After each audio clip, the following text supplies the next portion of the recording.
Why do we face issues with a partner and why do we think of breakup or divorce with a partners? एक इंसान के बहुत relations होते हैं अपनी अपनी जगह पे। उसके अपने पेरेंट्स होंगे, उसके अपने कुछ सिबलिंग्स होंगे एंड देन एक लाइफ में उसके पार्टनर भी आता है। बट जब वो इंसान अपने ब्लड रिलेशंस में होता है, तब उसकी लाइफ में कोई दिक्कतें नहीं होती। ना उसके पेरेंट्स को उससे दिक्कत होती है, ना उसके सिबलिंग्स को उससे दिक्कत होती है। बट यही इंसान जब एक रिलेशनशिप में आ जाता है, आउटसाइड द ब्लड ग्रुप वाले लोगों के साथ एक रिलेशन में एंटर करता है, वहाँ पे दिक्कतें होना शुरू हो जाती हैं। इसका एक सिंपल सा रीज़न ये है कि आपका जो पार्टनर है, उसके जो पेरेंट्स होंगे, उनके लिए उनका जो चाइल्ड है, वो will be the best child of the world. In the same way उसके जो सिबलिंग्स होंगे, उसके लिए उसकी siblings will be the best sibling in the world. But वही इंसान अपने पार्टनर के लिए वर्स्ट पार्टनर या वर्स्ट पर्सन ऑन अर्थ बन जाता है। उस लेवल तक रिलेशंस ख़राब हो जाते हैं। Why does that happen? इसका सिंपल सा रीज़न है एक्सेप्टेंस। मेरा मतलब ये नहीं है कि सिबलिंग्स में आपस में फ़ाइट्स नहीं होती हैं, कि पेरेंट्स और बच्चों की आपस में फ़ाइट नहीं होती, सब होती हैं। बट वहाँ पे आपके पास रिप्लेसमेंट का ऑप्शन नहीं है। आप जाके रिप्लेस नहीं कर दोगे अपने पेरेंट्स को, अपने सिबलिंग्स को। बट ये ऑप्शन ओपन होता है पार्टनर्स में, मैरिजेस में। इसलिए वो ऑप्शन के लिए लोग आगे आते हैं, क्योंकि हमारे कहीं ना कहीं एट द बैक हमारे सबकॉन्शियस माइंड को ये चीज़ पता होती है कि हमारे पास ऑप्शन ओपन है। Let's take an example of married couple, they have children also. अब आप एक चीज़ देखना, हमेशा आपने एक चीज़ नोटिस करी होगी कि हस्बैंड वाइफ की आपस में बिल्कुल नहीं बन रही है। मतलब एकदम दुश्मनी के टर्म्स पे उतर आए हैं वो दोनों। बट वो दोनों उस शादी में हैं just because of the child, क्योंकि वो दोनों अपने बच्चे से बहुत प्यार करते हैं। अब आप अब आप एक चीज़ बताओ, वो बच्चा दोनों के कैरेक्टरिस्टिक्स लेके पैदा हुआ है। उसमें हस्बैंड की भी कुछ क्वालिटीज़ आई होंगी, वाइफ की भी कुछ क्वालिटीज़ आई होंगी। बट हो सकता है कि वो किसी एक पार्टनर का वो एकदम कॉपीड वर्जन भी हो सकता है। अब एक चीज़ आप बताना, बच्चों से आपको इतना प्यार है, वही बच्चा अपने मम्मी या पापा की कैरेक्टरिस्टिक्स के साथ ही तो पैदा हुआ है। अगर आपको किसी इंसान का नेचर नहीं पसंद आया या कुछ एक पर्टिकुलर चीज़ नहीं पसंद आई, तो वो अपने बच्चे में भी तो कैरी फॉरवर्ड होगी। ऐसा तो है नहीं कि बच्चा सिर्फ अच्छी अच्छी क्वालिटीज़ लेके पैदा हो गया होगा। नहीं, वो क्वालिटीज़ उस बच्चे में भी आई होंगी।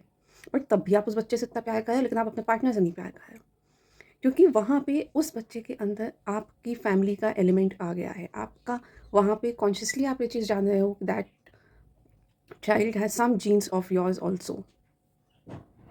इस वजह से आप वहाँ पे उस चीज़ को अपना मान के चल रहे हो। और सेम उसी बच्चे के लिए उसके मम्मी पापा दुनिया के बेस्ट मम्मी पापा होंगे। वो उन लोगों को टॉलरेट कर ले रहा है, उसके जो सिबलिंग्स होंगे वो भी उसको टॉलरेट कर लेंगे। बट वो पार्टनर्स आपस में एक दूसरे को नहीं टॉलरेट कर पा रहे हैं। इससे क्या समझ में आता है? इट इज़ वेरी क्लियर कि जहाँ पे हमारे पास ऑप्शन ओपन है अपने रिलेशंस को चेंज करने का, वहाँ पे हमने अपने ऑप्शंस कभी क्लोज ही नहीं करे। एंड इसका रिजल्ट होता है breakups, divorce, infidelity, extra marital affairs. ये सब जो होते हैं वो इसीलिए होते हैं because somewhere at the back of your mind we know it कि हमारे पास ऑप्शन ओपन है। अगर हमको यहाँ से दिक्कत हो रही है तो हमारे पास दूसरा ऑप्शन है, भले ही हम शादी ना ख़त्म करें, but we have other ways also. तो इस चीज़ को सबको ध्यान में रखना चाहिए कि आपका जो पार्टनर है वो अपने पेरेंट्स के लिए बेस्ट बच्चा होगा एंड वो अपने सिबलिंग्स के लिए भी बेस्ट होगा। आपस में जितनी फाइटिंग कर लें, बहुत होती हैं सिबलिंग्स में, पेरेंट्स में, जनरेशन गैप की वजह से बहुत फाइटिंग होती है। बट कभी ये कोई नहीं कहता है कि अब मैं अपने मम्मी पापा चेंज कर लेता हूँ, कि अब मैं अपने भाई बहन चेंज कर लेता हूँ, मुझे इनके साथ नहीं रहना, I am going to break up with, I am going to find new parents and new siblings and new children. नहीं, नेचर सब में वही है, जो आपके अंदर है वही आपके बच्चे में होगा, आपके पार्टनर के अंदर है वही आपके बच्चे के अंदर भी गया है। बट वहाँ आपको दिक्कत नहीं होती है। इसको एक और तरीके से आप समझ सकते हो, जब एक बच्चा पैदा होता है, when a child is born, parents उसकी उसके फ्यूचर के लिए सब कुछ करना शुरू कर देते हैं। वो कुछ मंथ्स का ही होगा तब से उसके लिए क्या-क्या करना आप लोग शुरू कर देते हो। उसके लिए उसके फ्यूचर के लिए, उसकी हेल्थ के लिए सब कुछ आप बिगिन कर देते हो। उस बच्चे की कोई डिमांड नहीं है अभी, उसने कुछ नहीं कहा है, बट उसके बिना कहे आप सब चीज़ें करने लगते हो।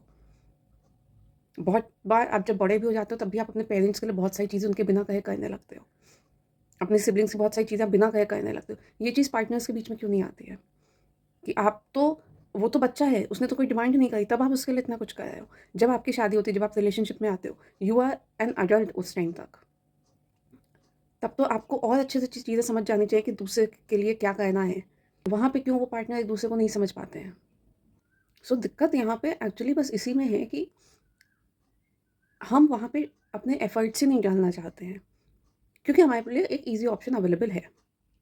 Accept what you have in life, उससे दूर भाग के कुछ नहीं मिलना है, क्योंकि एट द एंड घूम फिर के वापस वहीं पे आना है, स्पेशली इन मैरिजेस।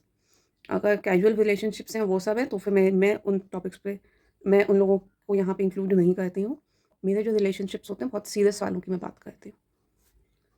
हमें खुद देखना होगा कि हमें अपनी रिलेशनशिप को कैसे आगे कैरी फॉरवर्ड करना है, और ये दोनों साइड के एफर्ट्स होते हैं। कहीं भी एक साइड से कुछ डाउन हुआ, द बैलेंस इज़ गॉन, क्योंकि दूसरा इंसान कब तक उस चीज़ को बना के रखेगा।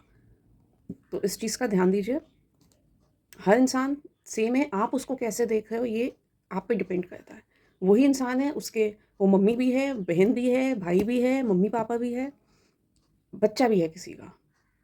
But it is you who decide how to see that person. आप उस इंसान में उसकी सिर्फ़ कमियाँ देखोगे तो आपको कमी दिखाई देगी, सिर्फ़ अच्छाई देखोगे तो अच्छाई दिखाई देगी। सो बेसिक्स ऑफ एक रिलेशनशिप उनको मेंटेन करके रखो, और अपना रिलेशन देखो कितना ब्यूटीफुल रिलेशन होता है।